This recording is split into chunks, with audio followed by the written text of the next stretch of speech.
Hey there, welcome back to our channel. Today we're going to talk about one of the most important inventions of the modern era, the computer. Whether you're watching this video on your smartphone, tablet, or laptop, chances are you're interacting with a computer in some way. But what exactly is a computer, and how does it work? Let's find out. What is a computer? At its core, a computer is an electronic device that can process, store, and retrieve information. It does this by using a combination of hardware and software components.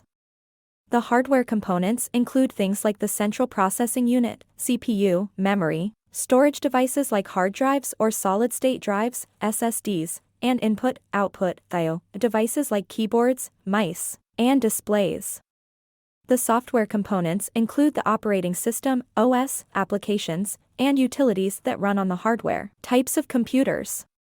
There are many different types of computers, from small embedded systems that control things like your car's engine or your home thermostat, to large mainframe computers that power the world's largest corporations and government agencies.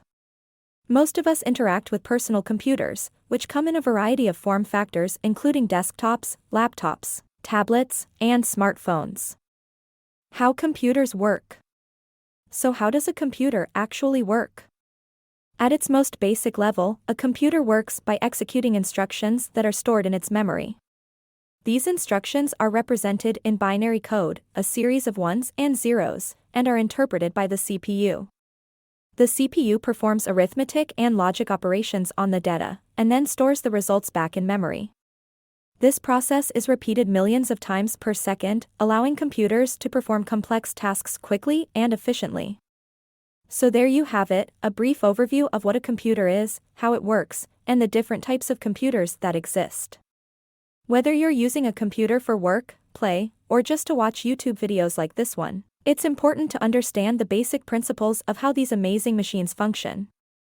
Thanks for watching, and be sure to subscribe to our channel for more videos like this one.